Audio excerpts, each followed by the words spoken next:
I'm Abdul. You can also call me Jigga. I'm a Ghanaian living in Russia. Welcome to my channel where I share the real side of life abroad when it comes to culture, travel, family, personal growth, and all the other things they don't tell you about living overseas. If you're curious about Russia, moving abroad, or you simply want to see the world from a different perspective, then this is the right place for you. So don't forget to hit the subscribe button, join the family. Let's explore the world together. When people hear that I stay in Russia, one of the first questions they ask, wait, what is it really like? How is it really like living in Russia as an African? Some people imagine that it's very dangerous. Others, they think that nobody speaks English. And for others, they even believe, most people actually believe that it is close to impossible to make it here as an African in Russia. After living here for a couple of years, being married to a Russian for almost 9 years, raising a family, working, paying taxes, and experiencing both the good and the difficult sides, I think I'm finally ready to give you my honest answers. I'm not going to sugarcoat anything, and I'll try not to exaggerate anything, but I'm going to share it from my own perspective, what I think about Russia. If you are planning to visit Russia, study here, or even move here, then this video is for you. So many people assume that I came to Russia for work, but that is actually not the main reason. Um, Back in 2020, we gave birth to our son here in Russia, and it was in the COVID time, so we decided to move to Ghana. Over there, we were raising him. He was going to kindergarten. He was living his life as a full Ghanaian boy. But when he started growing, we started thinking about his future, and we wanted him. We thought that it was very important for him to experience both identities. I mean, of his father and his mother. So it was very important for us um get him on that track. So it's like we wanted him to grow up speaking Russian, also understanding the Russian cultures, and also be able to relate with his family members, to know his family members back in Russia. Um as for me, actually, I didn't know what I was getting into. So I didn't know what to expect coming to Russia. I have been here before, but not to work. It was just for like holidays. So, finally moving was a really big deal. So I did all my researches and I realized that matching my experiences, there are actually good opportunities for me, considering the fact that I speak Chinese, I speak English, and I have some experiences in sales, in teaching, and all that. So it's just that in the beginning, you need to follow the processes. You need to be patient. You need to be able to adapt to the system. And few years down the line, come on, it's all worth it. Today, we're living, a good life, and yeah, I'm happy. Our next topic are Russians really friendly? One mistake many foreigners make is by thinking that Russians are unfriendly because they don't smile at strangers. Well, smiling at people or strangers is not as common here as it is in other cultures.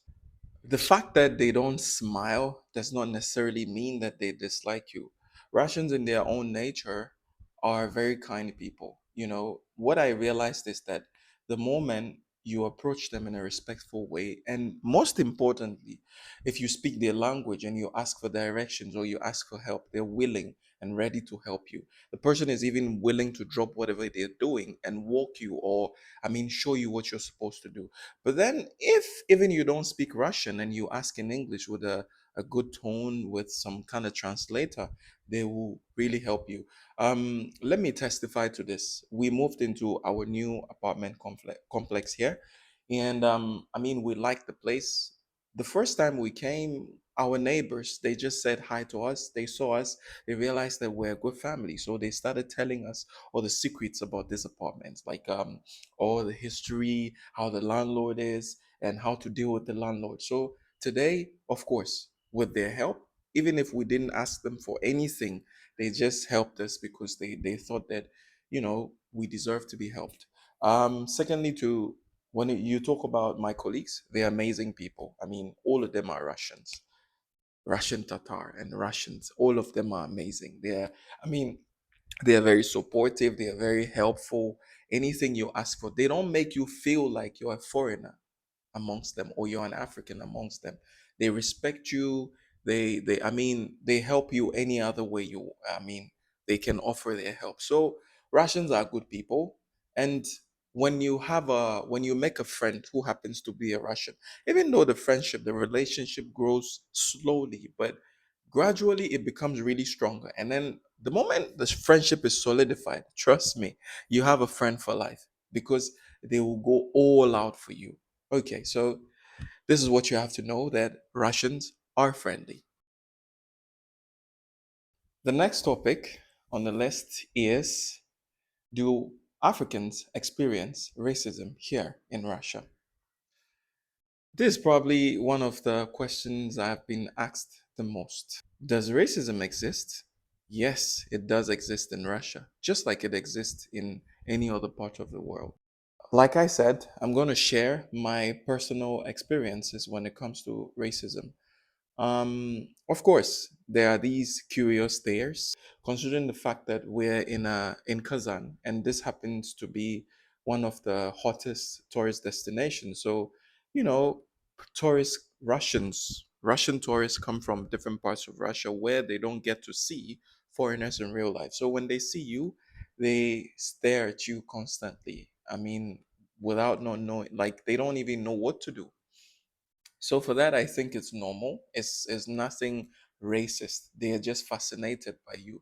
And then second on the list is kids being very fascinated about your skin color, how you look, how your hair feels, you know, they can touch you to see if something is different because it's just curiosity. It's normal because when back in Ghana, when also kids see white people, they're like, oh, Brony, Bature, all that. Like, they're very curious to know how their skin feels. And sometimes, you have these primary school kids that are trying to show off in front of friends. It's like when they see you, they try to say the N word. And, I've had instances like that where I had to correct the kid. I had to let them understand that this is not the way to go. It's not the right way to see somebody and be disrespectful because they don't understand.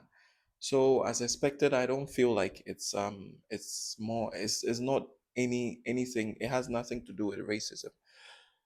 In all, I can just say that from my encounters, from my family, my wife's family, my colleagues, and all the people I've met here, even if they don't know me, I see how they respect us. I see how they respect me. I see how when you need help, they they are willing and ready to help, irrespective of your color, where you're from. And it's even amazing to see that families of other kids, I mean, that happen to be in the same kindergarten with my son, we meet, we talk, we talk like we're family. So it's like racism is far from the question. It's only, there are some weirdos, if I may say, that comes on social media platforms to just attack you. And it happens to everybody. It's not only here in Russia, it happens everywhere. So as far as racism is concerned, I personally did not experience something that bad. Everything I experienced here, ever since I got here, has been great. The next topic on the list is the cost of living. I don't mean to sound competitive, but having been able to stay in China, Ghana, and now in Russia, and having friends all over Europe and how do you call it? All over Europe and North America, I can say that the cost of living here is not that bad. When you compare to 2020, the cost of living was way lower. That was before everything started. That was before all the sanctions started. But now prices went up. I won't lie to you. They went up more than 20-30% because back in 2020 we used to rent our apartment for 20,000, but now the same apartment is going for like 35,000 rubles. Transportation is affordable. It's of course, if you use the transportation system is well developed, so you don't have a problem when it comes to bus, trams, trolleys, the metro. You and all of them are the same price. It doesn't matter what mode of transportation you're using. Just that taxi became expensive, especially when it's winter. Taxi becomes very expensive. So the cost of living is a topic I want to talk about later. But honestly, the cost of living here is almost the same as Europe. In as much as the salaries here is not as high as Europe, but lately, because of circumstances, because of what is going on, the cost of living is a bit higher. When it comes to groceries, yeah, we spend a whole chunk of money. You know, when I convert it to Ghana cedi, when you convert it to dollars, is okay, but when you convert it to Ghana cedi, rent, utilities, how do you call it, groceries, and some healthcare.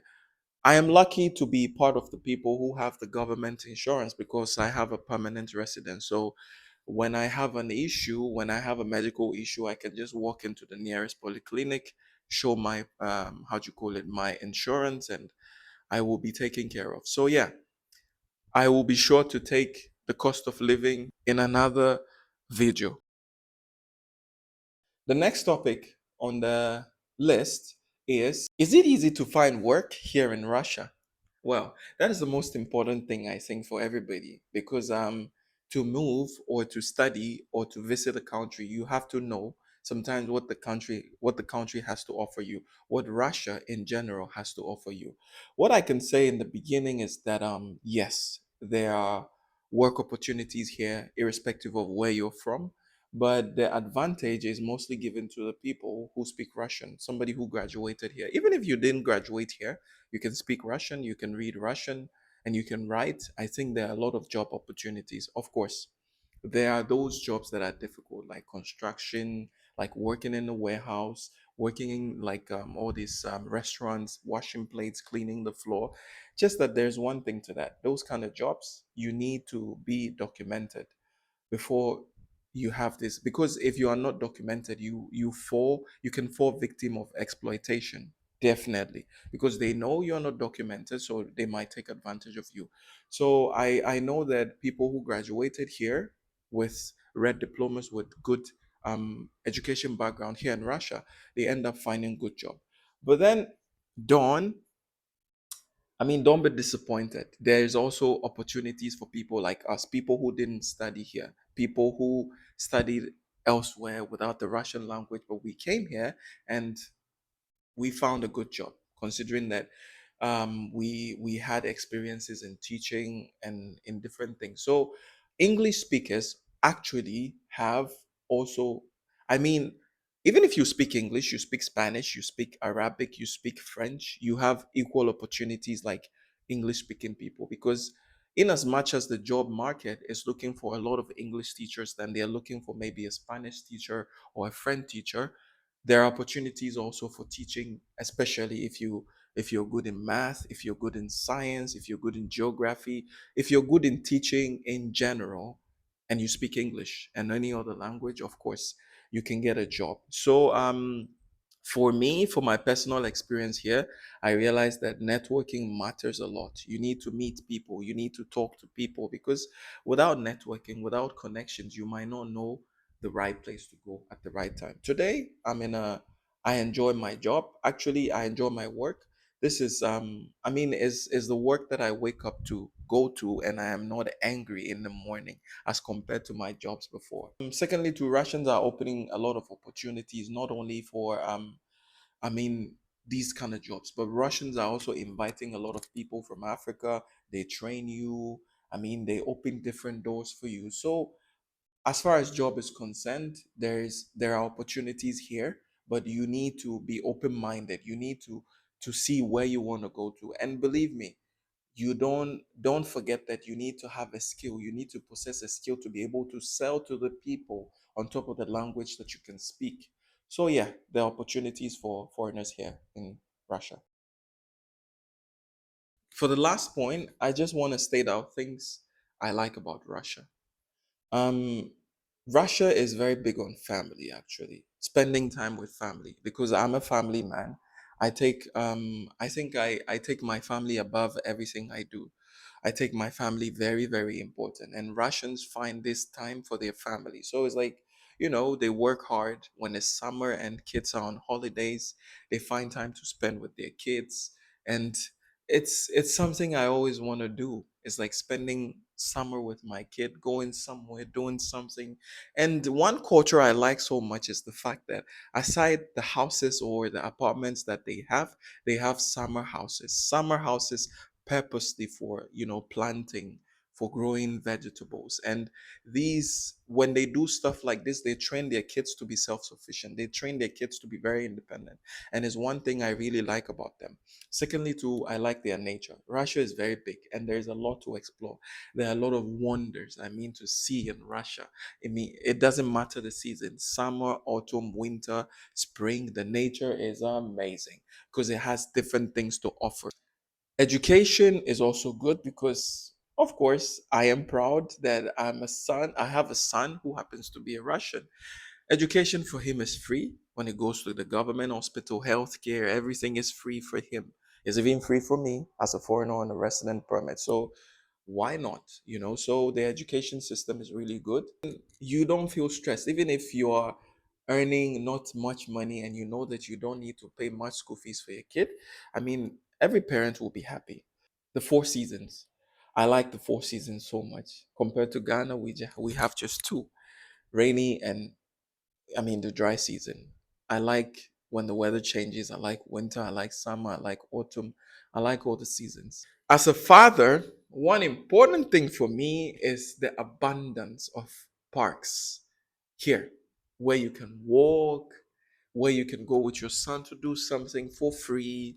I mean, you don't need to stress a lot when you are like, you need to pay money because in Ghana, most of the parks we pay money. We pay money for that. There's no free stuff. So here, kids get to go to the park to play. You sit, you watch them. You also get to do your picnics, your barbecues, your stuff, and then it's really nice. It's really amazing. So these are some of the stuff I really like. Why I really chose Russia. Finally, there's one thing about living in Russia that has completely changed my perspective. Yes, Russia isn't perfect. There are lots of challenges. There are a lot of cultural differences, but there are also incredible opportunities, amazing people, and wonderful experiences that has changed my life forever. For me, Russia has become more than a country I just live in. It's a country where I also found myself. It's a country I'm raising my family. Russia has just shown me a different perspective to life because if you can make it here, trust me, you can make it everywhere in the world. Despite all the challenges, despite all the sanctions, things are still happening. So, the last but not the least, okay, so if you're thinking of moving here to Russia to visit, to study, to do something, you should have an open mind. You should respect their culture, learn the languages, and trust me, everything is going to be fine. So I always tell people to judge the country with their own experiences, well, not what people say or what they see online, because sometimes you cannot judge a book by its cover. So I would like to hear your thoughts. Have you ever visited Russia? When you did, what did you think? What did you feel? Maybe the experience for you is different, but the experience for me is great so far. Or do you have any question you would like to ask in future videos? And if you enjoyed the video, don't forget to like and subscribe. Stay curious, keep exploring, and remember the world is bigger than what you see online. See you in my next one.